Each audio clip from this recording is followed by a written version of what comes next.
1925 September 27 ರಾಷ್ಟ್ರೀಯ ಸ್ವಯಂ ಸೇವಕ ಸಂಘದ ಸ್ಥಾಪನೆ. ಡಾಕ್ಟರ್ ಕೇಶವ ಬಲಿರಾಮ್ ಪಂತ್ ಹೆಡಗೇವಾರ್ ಅವರ ನಾಗಪುರದ ಮನೆಯಲ್ಲಿ ವಿಜಯದಶಮಿಯ ದಿನದಂದು 17 ಮಂದಿ ಸಮಾನ ಮನಸ್ಕರ ಉಪಸ್ಥಿತಿಯಲ್ಲಿ ಸಂಘ ಸ್ಥಾಪನೆ. 1926 ಫೆಬ್ರವರಿ 18 ನಾಗಪುರದ ಮೋಹಿತೇವಾಡ ಅಂಗಳದಲ್ಲಿ ಮೊದಲ ಬಾರಿಗೆ ವ್ಯಾಯಾಮಕ್ಕಾಗಿ ಏಕತ್ರೀಕರಣ, ಶಾಖಾ ಸ್ವರೂಪದ ಚಟುವಟಿಕೆಯ ಪ್ರಾರಂಭ. 1926 ಏಪ್ರಿಲ್ 4 ಸಂಘಕ್ಕೆ ರಾಷ್ಟ್ರೀಯ ಸ್ವಯಂ ಸೇವಕ ಸಂಘ ಎಂದು ನಾಮಕರಣ. 1926 ಮೇ 18 ನಿತ್ಯ ಶಾಖೆ ಆರಂಭ. ಅಲ್ಲಿಯವರೆಗೆ ಸ್ವಯಂ ಸೇವಕರು ಪ್ರತಿ ಭಾನುವಾರ ಗುರುವಾರಗಳಂದು ಮಾತ್ರ ಜೊತೆ ಸೇರ್ತಾ ಇದ್ರು. ದಿನನಿತ್ಯವೂ ಒಟ್ಟು ಸೇರುವ ನಿತ್ಯ ಶಾಖೆಯಲ್ಲಿ ದಂಡ, ಡ್ರಿಲ್, ಕವಾಯತುಗಳು, ಭಗವಧ್ವಜಕ್ಕೆ ಧ್ವಜ ಪ್ರಣಾಮ ಮುಂತಾದ ಕ್ರಮಗಳು ಸೇರ್ಪಡೆಯಾದವು. 1927 ಮೇ ಮೊದಲ ಸಂಘ ಶಿಕ್ಷಾ ವರ್ಗ, ಕಾರ್ಯಕರ್ತರಿಗೆ ಪ್ರಶಿಕ್ಷಣ. 1927 ಸುಭಾಷ್ ಚಂದ್ರ ಬೋಸ್ ಡಾಕ್ಟರ್ ಹೆಡಗೇವಾರ್ ಭೇಟಿ. ರಾಷ್ಟ್ರದ ಪುನರ್ ನಿರ್ಮಾಣಕ್ಕೆ ಸರಿಯಾದ ದಾರಿಯೆಂದರೆ ಇದು ಎಂದು ಅನುಮೋದನಾ ಪೂರ್ವಕ ಪ್ರಶಂಸೆ. 1928 ಮಾರ್ಚ್ ಮೊದಲ ಪ್ರತಿಜ್ಞಾವಿಧಿ ಕಾರ್ಯಕ್ರಮ. 1928 ಆಷಾಢ ಪೂರ್ಣಿಮೆ ಮೊದಲ ಗುರುಪೂಜಾ ಉತ್ಸವ. ಆರ್ಥಿಕವಾಗಿ ಸ್ವಾವಲಂಬಿ ಸಂಘಟನೆಯಾಗಿ ಹಾಗೂ ಪಾರಿವಾರಿಕ ಶೈಲಿಯ ಆರ್ಥಿಕ ನಿರ್ವಹಣೆ. 1929 ನವೆಂಬರ್ 10 ಸಂಘದ ಮೊದಲ ಸರಸಂಘ ಚಾಲಕರಾಗಿ ಡಾಕ್ಟರ್ ಹೆಡಗೇವಾರ್ ನಿಯುಕ್ತಿ.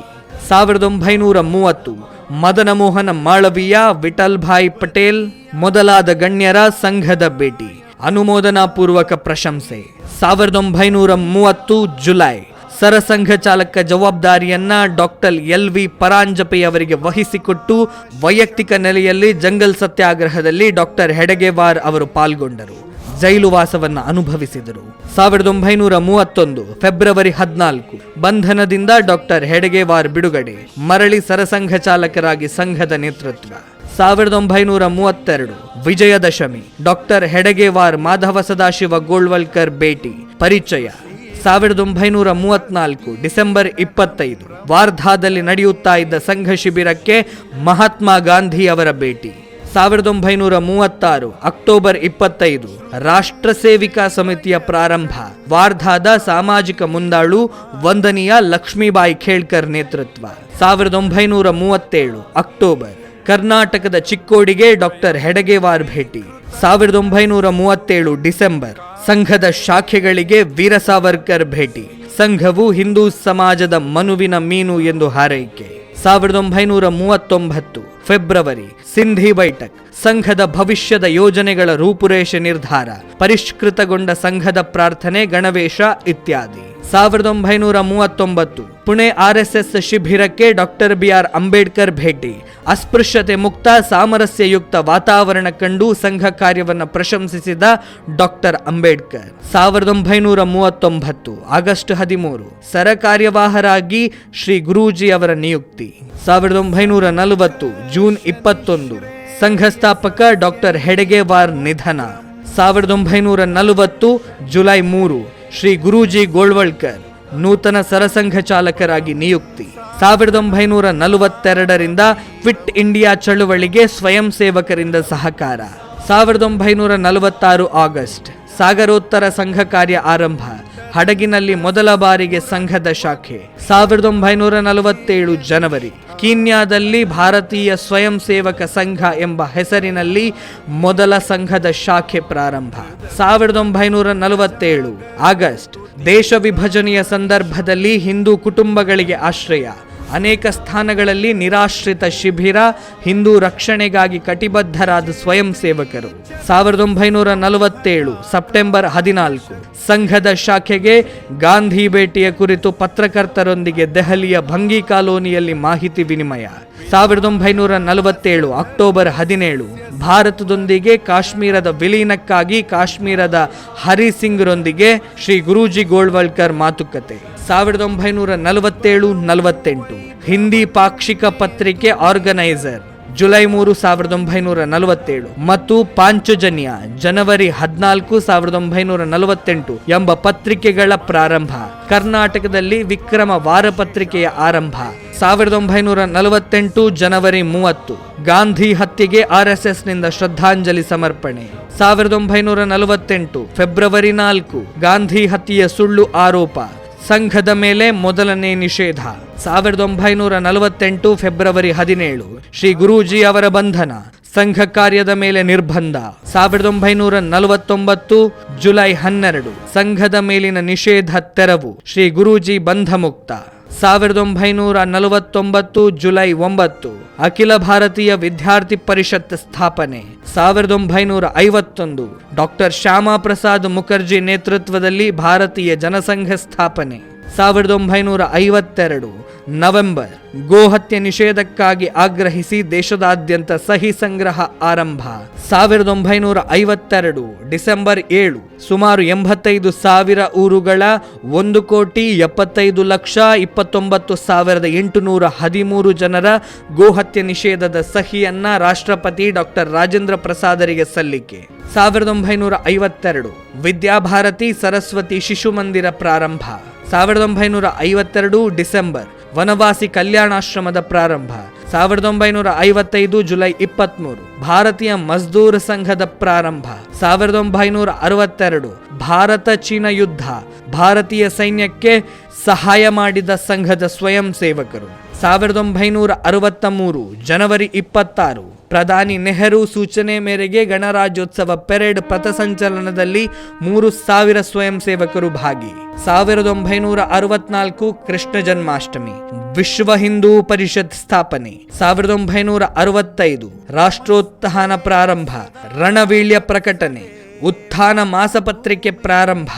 1965 ಸೆಪ್ಟೆಂಬರ್ 6 ಪ್ರಧಾನಿ ಲಾಲ್ ಬಹದ್ದೂರ್ ಶಾಸ್ತ್ರಿ ಅವರ ಆಮಂತ್ರಣದಂತೆ ಪಾಕಿಸ್ತಾನ ಭಾರತದ ಯುದ್ಧ ಸಂದರ್ಭದಲ್ಲಿ ಸರ್ವಪಕ್ಷ ಸಭೆಯಲ್ಲಿ ಶ್ರೀ ಗುರೂಜಿ ಅವರ ಪಾಲ್ಗೊಳ್ಳುವಿಕೆ. 1966 ಜನವರಿ 22ರಿಂದ 24 ಪ್ರಯಾಗದಲ್ಲಿ ಐತಿಹಾಸಿಕ ಸಂತ ಸಮ್ಮೇಳನ.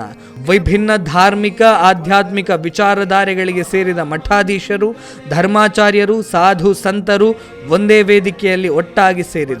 1966 ಬಿಹಾರದಲ್ಲಿ ಬರಗಾಲದ ಸಂದರ್ಭ ಸ್ವಯಂ ಸೇವಕರ ಸೇವಾ ಕಾರ್ಯಗಳನ್ನ ಕಣ್ಣಾರೆ ಕಂಡ ಜಯಪ್ರಕಾಶ್ ನಾರಾಯಣ್ RSS ಅನ್ನು ಮುಕ್ತ ಕಂಠದಿಂದ RSS is ready for selfless service ಎಂದು ಶ್ಲಾಘಿಸಿದರು.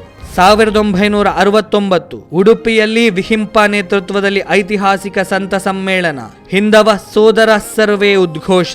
1970 ಸೆಪ್ಟೆಂಬರ್ 2 ಕನ್ಯಾಕುಮಾರಿಯಲ್ಲಿ ವಿವೇಕಾನಂದ ಶಿಲಾಸ್ಮಾರಕ ನಿರ್ಮಾಣ. ನಿಕಟಪೂರ್ವ ಸರಕಾರ್ಯವಾಹರಾದ ಏಕನಾಥ ರಾನಡೆ ಅವರ ನೇತೃತ್ವ. 1973 ಶ್ರೀ ಗುರೂಜಿ ನಿಧನ. ಸರಸಂಘ ಚಾಲಕರಾಗಿ ಶ್ರೀ ಬಾಳಾ ಸಾಹೇಬ್ ದೇವರಸ್ ನಿಯುಕ್ತಿ. 1975 ಜೂನ್ ದೇಶದಲ್ಲಿ ತುರ್ತು ಪರಿಸ್ಥಿತಿ ಹೇರಿಕೆ, ಸ್ವಯಂ ಸೇವಕರಿಂದ ಸತ್ಯಾಗ್ರಹ, 2ನೇ ಬಾರಿಗೆ ಸಂಘ ನಿಷೇಧ. ತುರ್ತು ಪರಿಸ್ಥಿತಿ ವಿರೋಧಿ ಹೋರಾಟದಲ್ಲಿ ಒಟ್ಟು 1,30,000 ಸತ್ಯಾಗ್ರಹಿಗಳು ಭಾಗಿ. ಪ್ರಜಾಪ್ರಭುತ್ವ ಸಂವಿಧಾನ ಉಳಿಸುವಲ್ಲಿ ನಿರ್ಣಾಯಕ ನೇತೃತ್ವ, ಹೋರಾಟ. 1977 ಜನವರಿ ತುರ್ತು ಪರಿಸ್ಥಿತಿಯ ತೆರವು, ಸಂಘದ ಮೇಲಿನ ನಿಷೇಧ ವಾಪಸ್. 1979 ಮಾರ್ಚ್ 4 ಭಾರತೀಯ ಕಿಸಾನ್ ಸಂಘ ಪ್ರಾರಂಭ. 1980 ಸಮರಸತಾ ಮಂಚ್ ಸಾಮರಸ್ಯ ವೇದಿಕೆ ಪ್ರಾರಂಭ. 1981 ಮೀನಾಕ್ಷಿಪುರಂ ಘಟನೆ, ಘರ್ ವಾಪ್ಸಿಗೆ ವ್ಯಾಪಕ ಪ್ರಯತ್ನ. 1981 ಲಕ್ನೋದಲ್ಲಿ ಸಂಸ್ಕಾರ ಭಾರತಿ ಪ್ರಾರಂಭ. ಬೆಂಗಳೂರಿನಲ್ಲಿ ಸಂಸ್ಕೃತ ಭಾರತೀಯ ಚಟುವಟಿಕೆಗಳ ಪ್ರಾರಂಭ. 1982 ಡಿಸೆಂಬರ್ ಧರ್ಮಸ್ಥಳ ಸಮೀಪದ ಉಜಿರೆಯಲ್ಲಿ ವಿಹಿಂಪ ನೇತೃತ್ವದಲ್ಲಿ 2ನೇ ಸಂತ ಸಮ್ಮೇಳನ. ಮಮ ದೀಕ್ಷಾ ಹಿಂದೂ ರಕ್ಷಾ, ಮಮ ಮಂತ್ರ ಸಮಾನತಾ ಎಂದು ಘೋಷಣೆ. 1984ರಿಂದ 1992 ರಾಮ ಜನ್ಮಭೂಮಿ ಆಂದೋಲನ, ಕರಸೇವೆ, ಶಿಲಾನ್ಯಾಸ, ದೇಶದಾದ್ಯಂತ ಮಂದಿರವಲ್ಲೇ ಕಟ್ಟುವೆವು ಸಂಕಲ್ಪ. 1986 ಹಿಂದೂ ಜಾಗರಣ ವೇದಿಕೆ ಪ್ರಾರಂಭ. 1987 ಹೋವೆ ಶೇಷಾದ್ರಿಯವರು ಸಂಘದ ಸರಕಾರ್ಯವಾಹರಾಗಿ ನಿಯುಕ್ತಿ. ಕರ್ನಾಟಕದಲ್ಲಿ ವೈಚಾರಿಕ ಚಿಂತನೆಯ ಪ್ರಜ್ಞಾ ಪ್ರವಾಹದ ಕಾರ್ಯ ಪ್ರಾರಂಭ. 1989 ಡಾಕ್ಟರ್ ಹೆಡಗೇವಾರ್ ಜನ್ಮಶತಮಾನೋತ್ಸವ, ಸೇವಾ ವಿಭಾಗ ಪ್ರಾರಂಭ. 1990 ಕಾಶ್ಮೀರ ಹಿಂದೂಗಳ ರಕ್ಷಣೆಗಾಗಿ ಜಮ್ಮು ಕಾಶ್ಮೀರ ಸಹಾಯತಾ ಸಮಿತಿ ರಚನೆ. 1992 ಡಿಸೆಂಬರ್ 6 ಬಾಬರಿ ಕಟ್ಟಡ ಧ್ವಂಸ, ತಾತ್ಕಾಲಿಕ ಟೆಂಟಿನಲ್ಲಿ ಶ್ರೀರಾಮಲಲ್ಲಾನ ಪ್ರತಿಷ್ಠಾಪನೆ. 1991-92 ಸ್ವದೇಶಿ ಸುರಕ್ಷಾ ಅಭಿಯಾನ, ಸ್ವದೇಶಿ ಜಾಗರಣ ಮಂಚ್ ಸ್ಥಾಪನೆ. 1993 ಏಕತಾ ಯಾತ್ರೆ, ಜಮ್ಮು ಕಾಶ್ಮೀರದ ಲಾಲ್ ಚೌಕ್ನಲ್ಲಿ ತ್ರಿವರ್ಣ ಧ್ವಜ ಹಾರಾಟ. 1994 ಮಾರ್ಚ್ ನೂತನ ಸರಸಂಘ ಚಾಲಕರಾಗಿ ಪ್ರೊಫೆಸರ್ ರಾಜೇಂದ್ರ ಸಿಂಗ್ ರಜ್ಜು ಭಯ್ಯ ನಿಯುಕ್ತಿ. 1996 ಮೊದಲ ಗತಿವಿಧಿ ಧರ್ಮಜಾಗರಣ ಪ್ರಾರಂಭ. 2000ನೇ ಇಸವಿ ಕೂಸಿ ಸುದರ್ಶನ್ ಸರಸಂಘ ಚಾಲಕರಾಗಿ ನಿಯುಕ್ತಿ. ಸಂಘಕ್ಕೆ 75 ವರ್ಷಗಳು ಪೂರ್ಣ. ರಾಷ್ಟ್ರ ಜಾಗರಣ ಅಭಿಯಾನದ ಮೂಲಕ ದೇಶದಾದ್ಯಂತ ಮನೆ ಮನೆಗೆ ಸಂಘ ಕಾರ್ಯ. 2002 ಬೆಂಗಳೂರಿನಲ್ಲಿ ಸಮರಸತಾ ಸಂಗಮ, ಆರೋಗ್ಯ ಭಾರತಿ ಪ್ರಾರಂಭ. 2006 ಶ್ರೀ ಗುರೂಜಿ ಜನ್ಮಶತಮಾನೋತ್ಸವ ಆಚರಣೆ. ದೇಶದೆಲ್ಲೆಡೆ ವೈಚಾರಿಕ ಗೋಷ್ಠಿ, ಸಮರಸತಾ ಗೋಷ್ಠಿ ಮತ್ತು ಸಮಾಜೋತ್ಸವಗಳು ಸಂಘ ಕಾರ್ಯದ ಆಳ ಅಗಲವನ್ನ ಹೆಚ್ಚಿಸಿ ಸಂಘವನ್ನ ಸಮಾಜ ಜೀವನದಲ್ಲಿ ಲೀನಗೊಳಿಸುವ ದೃಷ್ಟಿಗೆ ಮೆರಗು. 2006ರಿಂದ 2009 ತಿರುಪತಿ ಉಳಿಸಿ ಆಂದೋಲನ, ಅಮರನಾಥ ಉಳಿಸಿ ಆಂದೋಲನ ಮತ್ತು ರಾಮಸೇತು ಹೋರಾಟ. ಸರ್ವ ಪ್ರಯತ್ನಗಳಲ್ಲೂ ಯಶಸ್ಸು. 2008 ಸಕ್ಷಮ ಪ್ರಾರಂಭ, ದಿವ್ಯಾಂಗ ಬಂಧುಗಳ ಸರ್ವಾಂಗೀಣ ಸಬಲೀಕರಣ ಸಂಕಲ್ಪ. 2009 ಸರಸಂಘ ಚಾಲಕರಾಗಿ ಡಾಕ್ಟರ್ ಮೋಹನ್ ಭಾಗವತ್ ನಿಯುಕ್ತಿ. ಸ್ವಾಮಿ ವಿವೇಕಾನಂದರ 150ನೇ ಜನ್ಮ ಜಯಂತಿ ದೇಶದಾದ್ಯಂತ ಆಚರಣೆ. 2014 ಸಮರ್ಥ ಭಾರತ, ಸಾಮಾಜಿಕ ಸೇವಾಸಕ್ತರಿಗೊಂದು ನೂತನ ವೇದಿಕೆ ಪ್ರಾರಂಭ. 2016 ಸಂಘದ ಗಣವೇಶದಲ್ಲಿ ಬದಲಾವಣೆ, ಖಾಕಿ ಚಡ್ಡಿ ಬದಲಾಗಿ ಖಾಕಿ ಪ್ಯಾಂಟ್, ನೂತನ ಗಣವೇಶ ಅಸ್ತಿತ್ವಕ್ಕೆ. ಬೆಂಗಳೂರಿನಲ್ಲಿ ಪ್ರಥಮ ಶೃಂಗಘೋಷ ಶಿಬಿರ, ಸ್ವರಾಂಜಲಿ ಆಯೋಜನೆ. 2020 ಕೊರೋನಾ ಸಂದರ್ಭದಲ್ಲಿ ದೇಶದಾದ್ಯಂತ ಸೇವಾ ಚಟುವಟಿಕೆಗಳು. 2021 ಸರ ಕಾರ್ಯವಾಹರಾಗಿ ದತ್ತಾತ್ರೇಯ ಹೊಸಬಾಳೆ ನಿಯುಕ್ತಿ. 2022 ಸಂಘ ಕಾರ್ಯದ ಅವಲೋಕನ, ನೂತನ ನಿರ್ಧಾರಗಳ ಹರಿದ್ವಾರ ಚಿಂತನಾ ಬೈಠಕ್. 2024 RSS ಪ್ರಶಿಕ್ಷಣ ವರ್ಗಗಳಲ್ಲಿ ಬದಲಾವಣೆ, ಕಾರ್ಯಕರ್ತರಿಗೆ 5 ಹಂತಗಳ ಪ್ರಶಿಕ್ಷಣ. ಹೊಸದಾಗಿ ಪ್ರಾರಂಭಿಕ ವರ್ಗ, ಕಾರ್ಯಕರ್ತ ವಿಕಾಸ ವರ್ಗ ಪ್ರಾರಂಭ. ಶತಾಬ್ದಿ ವರುಷ ಪಂಚಪರಿವರ್ತನೆ, ಅಂದರೆ ಸಾಮರಸ್ಯ, ಪರಿಸರ ಸಂರಕ್ಷಣೆ, ಕುಟುಂಬ ಪ್ರಬೋಧನ, ಸ್ವದೇಶಿ ಜೀವನ ಶೈಲಿ, ನಾಗರಿಕ ಶಿಷ್ಟಾಚಾರಗಳ ಮೂಲಕ ಸಮಾಜ ಪರಿವರ್ತನೆಗೆ ಮುಂದಾದ ಸ್ವಯಂ ಸೇವಕರು. 2025 ವಿಜಯದಶಮಿ, ಸಂಘ ಶತಾಬ್ದಿ ವರ್ಷಾಚರಣೆ ಪ್ರಾರಂಭ.